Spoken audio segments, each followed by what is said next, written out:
bien sûr, vous l'attendez chaque mardi, la minute d'humeur de Grégoire Courdet. Ce qui me fait plaisir, c'est que je le vois rayonnant de bonheur. Est-ce que ça va durer ? Va-t-il tomber de la neige en été ? Eh bien, la réponse maintenant. Ah bah surtout Guillaume, quand vous me comparez à Lenny Kravitz, c'est-à-dire que le seul point commun entre lui et moi, ça doit être les cheveux noirs. Mais bon, je le prends bien. Enfin, c'est un beau compliment. Tu ne joues pas de la guitare non plus ? Non, on va pas s'étendre sur ma carrière de guitariste, mais non. Très bien. Allons-y alors. Et ben voilà. Alors Guillaume, si je vous dis 21 juin, qu'est-ce que vous me répondez ? À quoi ça vous fait penser ? Ah bah tiens, justement, on fait de la musique. Ah, eh bien oui, mais figurez-vous que depuis cette année, c'est aussi la journée mondiale du yoga. Instituée par l'ONU, qui nous avait déjà fait le coup, rappelez-vous, avec la journée mondiale du bonheur qui est le 20 mars.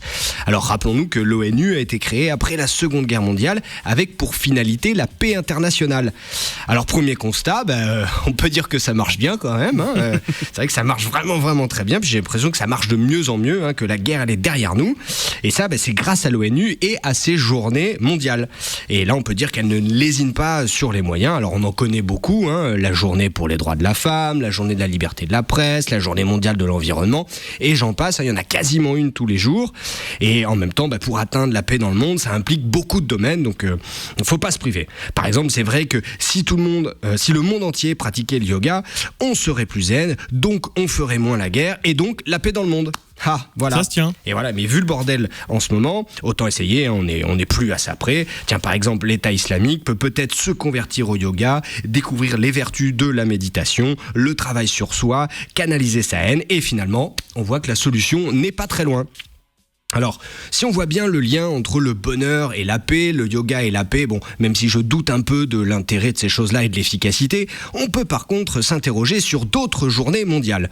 Par exemple, le 23 mars, c'est la journée météorologique mondiale.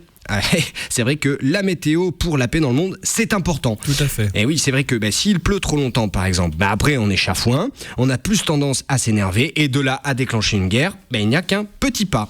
Alors une fois qu'on a bien compris la météo, dès le lendemain, l'ONU nous propose le 24 mars la journée internationale pour le droit à la vérité en ce qui concerne les violations flagrantes des droits de l'homme et pour la dignité des victimes.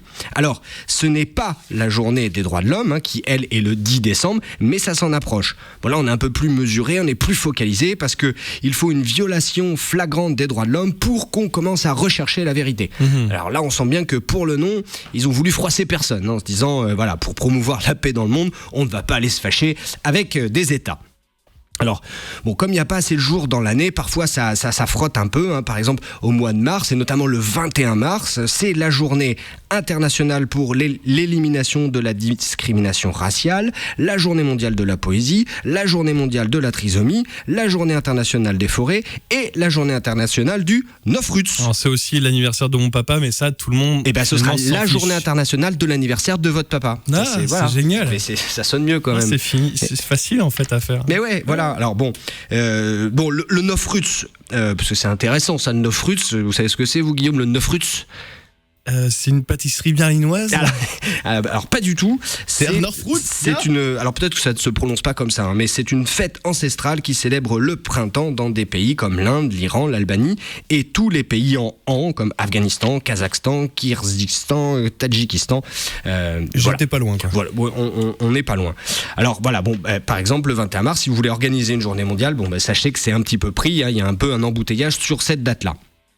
Je vais pas vous faire non plus l'inventaire des journées mondiales, sachez quand même qu'en octobre, on célèbre les personnes âgées le 1er, les enseignants le 5 et la poste le 9. Alors là, on sent que le mois, il fallait le remplir, parce que la journée de la Poste, le 9 octobre, c'est vrai que c'est très très important pour la paix dans le monde, la journée de la Poste.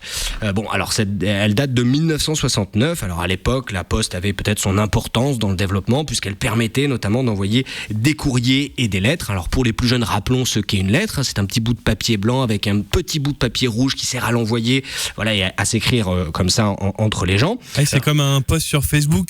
Oui, voilà, on peut, voilà, ça met un peu plus de temps. D'accord. Alors, j'imagine effectivement que cette journée-là, on peut pas l'enlever comme ça, on peut pas supprimer des journées, surtout la journée de la Poste, parce qu'on s'imagine qu'après ils vont être en colère, et ça irait à l'encontre de la paix dans le monde. Bien sûr.